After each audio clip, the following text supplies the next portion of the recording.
Let's get it.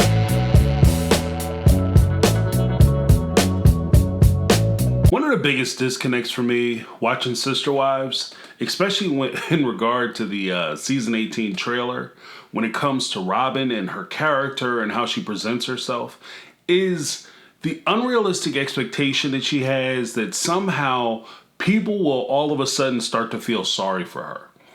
Even with the trailer that they put out where she's sitting on Coyote Pass and Mary is now decided to leave the family, and she sits there and bellows and bellyaches about how she had a dream that one day she would sit on the porch with her sister wives and watch her grandkids and her kids play together. Like, it's such a ridiculous thing. And I think that it's ignorant to the public relations disaster that has been Robyn Brown and Kody Brown.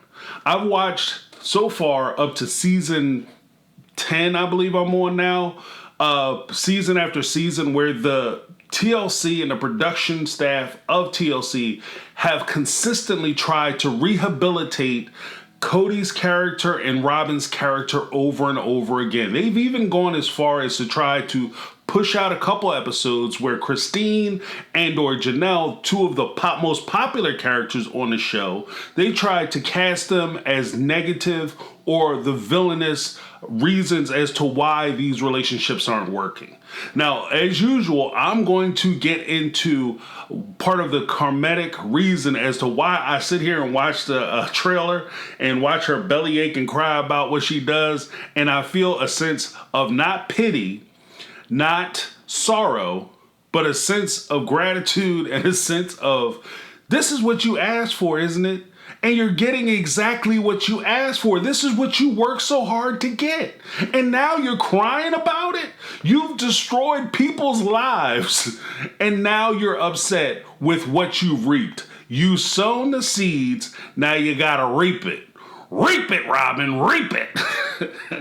Now, before I get into it, I would simply ask that if you guys are enjoying the content, you consider giving me that thumbs up, as well as if you're not subscribed to the channel, had a little trouble there. If you're not subscribed to the channel, go ahead and hit that subscribe button and give me the HBO special. It helps the channel out. It helps me out. Who doesn't want to help a brother out? And that's what HBO special stands for. Help a brother out. So go ahead and hit that subscribe button, ring the bell for notifications, and you will be notified when I upload new content.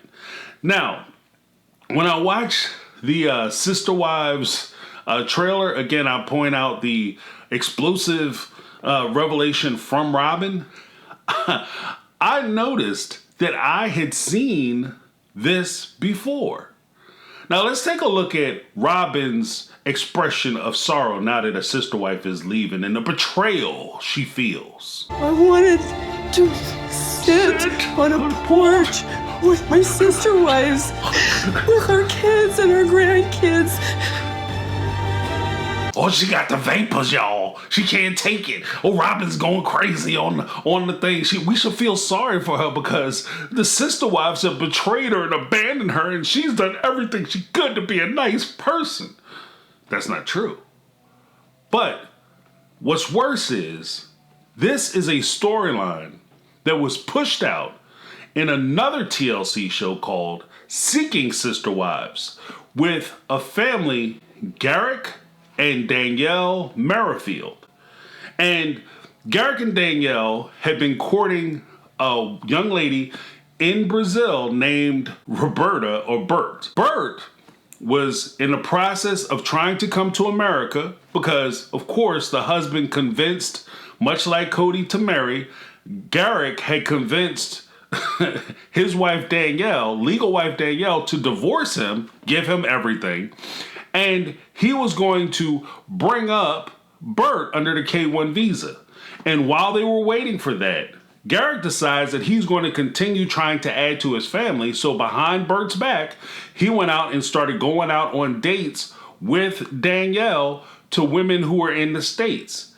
It got back to Bert. Bert didn't like it. She felt left out. She felt like, this is my life and I don't know how I feel about it. I'm jealous.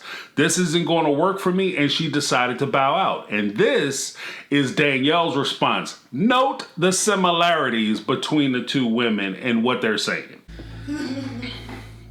Cushy. Going for it. I don't understand. She said it was my sister. Whew. Hollering. She hollering. Now I want you to keep in mind that this whole episode went on for another maybe 2 minutes, where she started crying about the kids, crying about how Bert had asked money for money the day before. She said she ain't coming up to the States, and it was all kinds of foolish. Now between the two, you have to ask the question, who did it better? Robyn Brown, Sister Wives, or Danielle Merrifield, Seeking Sister Wives? And the award goes to Danielle Merrifield. Now, this isn't to say that one is a better actor than the other, because honestly, both of them are horrible actresses. The best actress in reality scenes from Sister Wives, Sister Wife, or Seeking Sister Wife, like, they're both terrible. The only reason why I would give it to Danielle is because she did it first. Originality gets some points. She was the breaking artist who put this forward. Now, when we look at and we talk about some of the reasons as to why Robyn has kind of reaped what she's sown, we have to look at the way she came into the family and how she was introduced to us. And irregardless of whether the Brown family takes the position that this is just a reality show, it's scripted, TLC put it out, if you fools signed up for this and you went along with it, don't be mad, because people believe that when you said this is our life, an accurate depiction of our life, and people take that and then they make judgment calls on you and your personality and your character, that is your fault. This is what you signed up for. Again, you are reaping what you sowed. So suck it up, Buttercup. Now, when I look at it and I listen to what they said, how did Robyn come into the family? Robyn got divorced. 9 months later, she met and started courting Cody, and she had started moving on. Now, by the time she had met and started courting Cody, they had already been in talks with TLC to get the TV show. And it had been admitted on the show that before they started dating seriously, Cody went to Robyn and said, oh, you know, I'm on TV, I'm about to get this. And then Robyn made the express point to say, yeah, Cody told me this. And the way he told me at first, I thought she was bragging that he was going to be on TV. Now, this is a small community, as I'm reminded by many people who have commented down below in the comment section. Don't forget to comment if you got something to say. But as many people have commented, this is a small community. So it's not unrealistic to think that if somebody was going to do a television show, specifically a television show talking about polygamy, that the other members of the church wouldn't be aware of what they were doing. So Robyn knew that they were going to be on TV. She knew what she was doing. She knew who she was interacting with. She knew what she was talking about. I've taken a position that is too convenient that Mary and Robyn, or Mary and Cody, went out to a party and they just happened to run into Robyn. I've always thought that story was too convenient. What it sounds more likely to me and more realistic to me, and it makes more sense to me, is that Cody and Robyn met each other. They hit it off, most likely because Robyn was giving him that best customer treatment because she knew he was going to be on TV. Then all of a sudden, they convinced Mary to tell him that this is how they met and she was involved. What does this do? This creates a bond between Mary, Cody, and Robyn.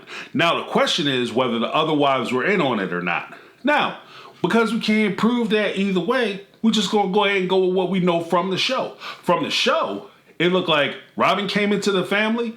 The family is already struggling, as it came out later, that the family was struggling with money and finances. They were living in the Lehigh house all together. Then all of a sudden, it comes out that the family is paying for the home, that they were paying the rent for the home that Robyn had initially lived in season 1 before they moved them down to Lehigh. Then when they moved them down to Lehigh, it was noted by Janelle on the show that the family was paying for Robyn to rent the house around the corner instead of moving into the Lehigh house, where Janelle was willing to give up half her part of the home in order to move Robyn and her kids in. Now, when Robyn moves in, what does she do? You get onto a TV show. Hey, I'm on a TV show. I moved my family down here. I want to be on TV. I'm an actor. I'm going to be on TV. Yay. Mission accomplished. They do the first season. The show is a hit. After the show is a hit, see, once you move down there the first time and you decide that you want to get married and the show takes off, you go ahead and get married. What did you lose? Nothing. You had a big party. And at the end of the day, because they're not legally married, you just had a party. You had a commitment ceremony. You didn't have a wedding. You had a commitment ceremony, which means nothing happened. You got to shake your butt. People come out and they celebrate with you, and then you go home. And if the show didn't work out and the show would have been canceled after that first season, Robyn could have just packed her bags and her kids up, and she could have went right back to wherever she came from, or she could have moved to Vegas and tried to continue her career, moved to California. I've been on a TV show for a season. I like to try my hand at acting again with no tears. And that would have been that. But the show was a hit. So what did she do? She went to the family, and she wanted to prove her value to the family. So she started babysitting kids. All of a sudden, Robyn cares about kids, want to babysit kids. But even later on, Robyn don't take care of her own damn kids. She brings in family members and everybody else to watch her kids in her house. What does the nanny do? But hey, whatever. She's going to watch kids to show how valuable she is. Then the show actually becomes #1 show. They start getting interviews down at Good Morning America. You have Joy Behar from The View bringing her on the show and having interviews with them and talking to them. And they're talking to people that they normally would see on TV, and they're doing all these interviews. They're walking through the streets of New York City, the Big Apple. They're taking pictures, signing autographs, feeling like superstars. Then all of a sudden, guess what happens? Robyn gets pregnant because the show got picked up for a 3rd season. Now, anybody who knows somebody who goes into the pros, like I had a couple buddies go into the pros, whether it's football, baseball, basketball, actors. I've known singers. I've known all kinds of people who started getting contracts and started getting picked up for things. And when these things happen, one of the first things that anybody is told in this situation, don't get pregnant and don't get nobody else pregnant. Because if you do, this could not only hinder your progress as far as your career is concerned, but it could financially tie you to somebody that you don't necessarily want to be financially tied to. Meaning that this person that you are being forced to deal with and possibly being forced to cut a check for is somebody that you wouldn't walk down the aisle or commit to in any other way. And that's what she did. She made a firm commitment within the family, because at the time, Cody was married already to Robyn or to Mary, and there was no reason why that status quo would change. So that happened. Then what happened? She further cemented herself in the family by trying to ingratiate herself to Mary. Now that actually had twofold, because one, when she said to Mary, I want to give you a baby after I had my baby, you hold my newly born baby, I'm willing to give you a child as well. Then Mary starts to feel like, wow, she's ready to hook me up and do this thing. That gives her value to the family. In addition to giving her value to the family, now Mary owes her one. Because I was willing to give you this big sacrifice, and I will just put that in the pocket. Now, the reality of, or possibility that Cody was going to agree to have his new wife bear a child for his old first wife, old first wife is pretty much how he would see it. The wife that he is not getting along with, the wife he's having trouble with, the wife he doesn't want to be tied to anyway. He says, okay, fine. There's no way in the world I'm going to let Robyn risk herself or risk her womb to give a woman who I don't know if I really want to be with, or I'm having trouble with, and I'm not really getting along with. I'm not going to give Robyn's ability to give me another child with her to this other woman. So that wasn't going to happen. It was never going to happen. In fact, on the show, when Mary went to Cody and she was ready to say, hey, I want another child, Cody said, yeah, we can go ahead and table that. We're not doing that. I don't want another child. I'm not moved to do that. This was when they were on that rock face that he took Robyn to previously. And they were sitting there, and Cody basically told Mary no. Mary went back to Robyn and said that Cody said no. And if you saw Robyn's face, Robyn sat there and was like, oh, for real? She knew that he wasn't going to do that, and she knew exactly why he wasn't going to do it. Because he wasn't trying to give her another child. But okay, you get that favor. Now all of a sudden, we hit season 9, and it's time for Robyn to affirmatively anchor herself into the family through legal marriage to protect her child. Because when she first met the family, one of the first things she said in the first season was she got involved with this, and her first primary goal was to secure the future for her children. And this is the strongest way for her to cement the future of her children, is to marry into a family that's on television. And at that time, it seemed like they were reality show royalty because they had some of the higher rating reality shows on television. They were building homes in Las Vegas. Not buying homes, they were building homes. They were building property. So it seemed like the money wasn't going to stop coming in. They were going to make this good money. So they convinced Mary to get the full divorce. And this is one of the things that I want to talk about in a separate video because it really kind of cooked me when I'm watching. I tried to do this video. It was like an hour and a half, and I had barely got halfway through. And I'm bringing receipts, I'm bringing tapes, everything. So look forward to that video. But this is the point, is that she convinced Mary to get that divorce. And once she convinced Mary to get that divorce, she got married to Cody, and she cemented her future. And then once she got into that first position of the legal wife, then all of a sudden it's, I'm getting everything I want, and I'm sucking the life out and the finances out of this family, and I'm upset now that people want to leave.